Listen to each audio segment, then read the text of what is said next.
Hello, Parsign. Hello po sa inyo, guys. Ito yung maaaring ganap sa inyo sa June 26 hanggang June 30.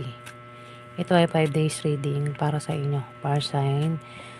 At hindi po lahat ay makaka-resonate dito. Dahil ito po ay collective reading at general reading, guys. Kaya bala na po kayo makaka-resonate. Umpisa na po natin.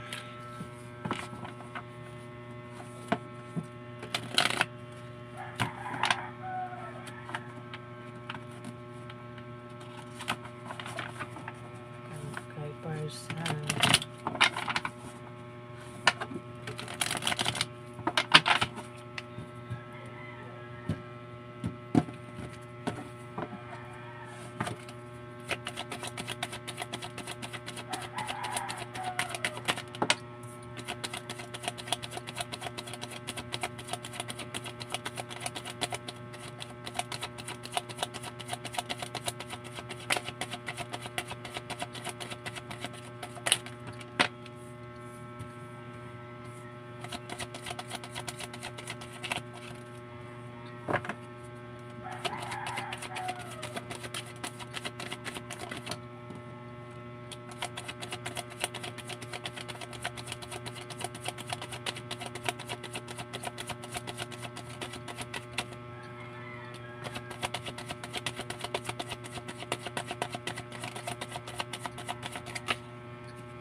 Parsign.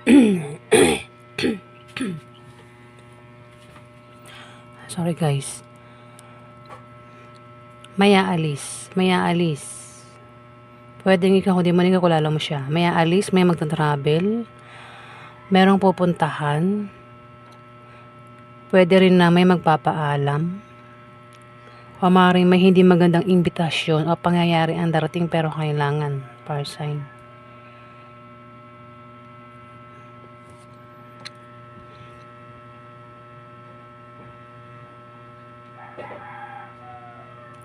May aalis may magta-travel, pero ingatan yung gamit kasi pwedeng mawala yung gamit sa pag-travel, pagbiyahe. Parsign.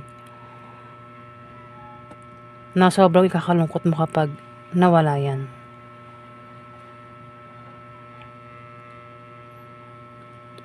Dito, meron kang pagmamagic na gagawin. Kumbaga, gagamitan mo ng katalinuhan, paraan, lakas, utak ba? Ang papairalin mo rito utak. Para mangyari itong kagustuhan mo, Parsign. Pwedeng ikaw yan kung di man ikaw yan, kilala mo yan magician. Pwede rin, kung ikaw yan, pwede mag-perform ka o maging malikhain ka sa loob ng 5 days, Parsign.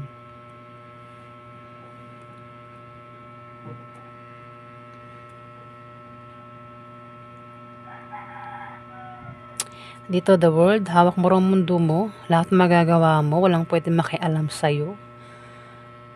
Masaya ka naman dyan, di ba tumatawa ka pa?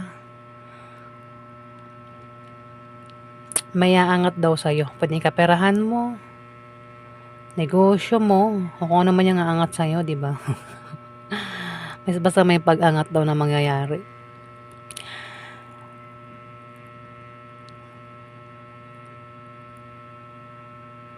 Pwede rin na sumikat kayo, parsay na. Pwede sumikat kayo sa June 26 to June 30.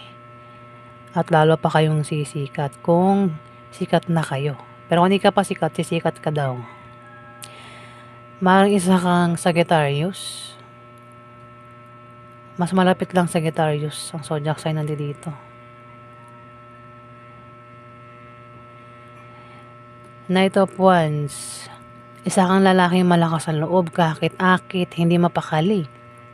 At mga init ang ulo mo. Huwag mainit ang ulo kasi pag mainit ang ulo, pwedeng mapaaway ka, sign.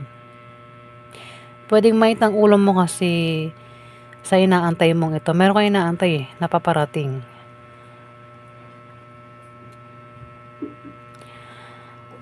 At dito, meron kang pagkakabalahan, pagkakabisihan. Pwedeng sa trabaho, negosyo, sa bahay nyo maging busy ka, pero habang busy ka raw, paghandaan mo yung tawag, chat message na paparating sa'yo. Ayan, maaaring makatanggap ka ng tawag, chat message sa 5 days na yan, sign. At meron ka raw babalansihin. Pwedeng lakas mo, kaperahan mo, o kung naman itong babalansihin mo. Meron din pagtatransfer na mangyayari dito transfer. Pwedeng pera, transfer sa GCash to GCash. O namang klaseng transfer yan, basta may pag-transfer na mangyayari daw. Dito nga may mawala, ingatan mo yung gamit mo kung ikaw ay aalis. Meron kang pupuntahan, ingatan mo yung gamit mo. Mabilisan lang yan na problema na hindi mo inaasahan. Ayan na sobrang ikakalungkot mo. Pwede rin, ang iba sa inyo ay problema sa kaperahan. Tipid-tipid, wag masyadong magastos, sign. Maraming sign Pwedeng tumama ito sa Aries, Leo o Sagittarius. O sa mga sign dyan na may pera dyan, tipid-tipid, wag masyadong magastos kasi hindi ka magiging okay kapag naubusan ka ng pera. Yan yung mabilisang problema na mangyayari sa'yo. Mabilis lang yan, di mo inaasahan. Pero masosolve din itong problema na ito sa pera o baka mawalan ka nga ng gamit. Pwede ma-misplace mo yung gamit. At makita mo rin, sign.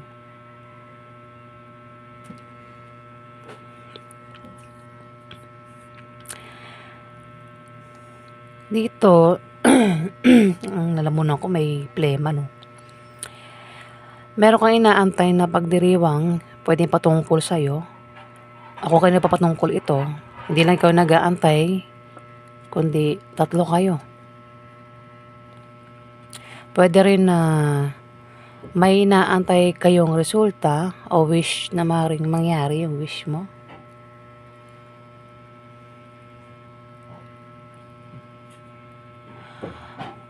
Meron din gagaling sa sakit.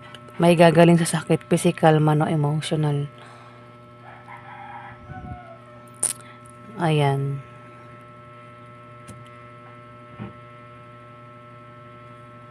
Nakabaliktad yung Ace of Cups. Maraming balakid o hadlang, sign. Kaya pala mait ng ulo mo. Maraming inggitero.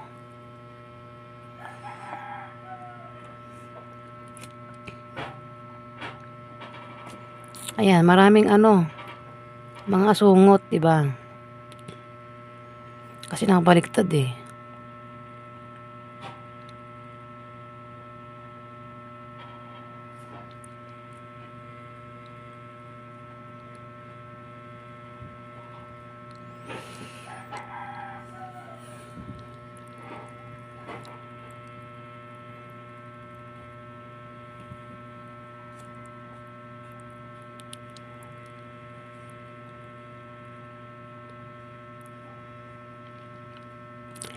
Dito sa tinatrabaho mo, sa negosyo,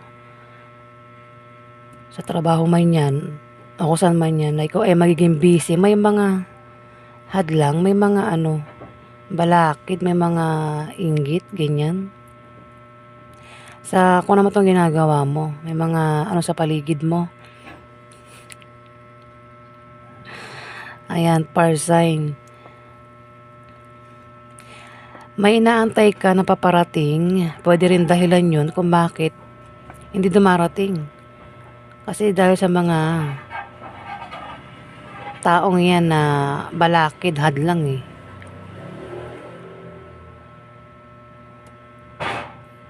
Ayan, fire sign.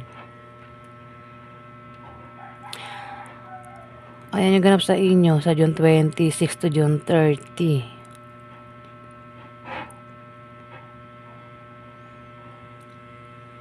Ayan guys, maraming salamat po.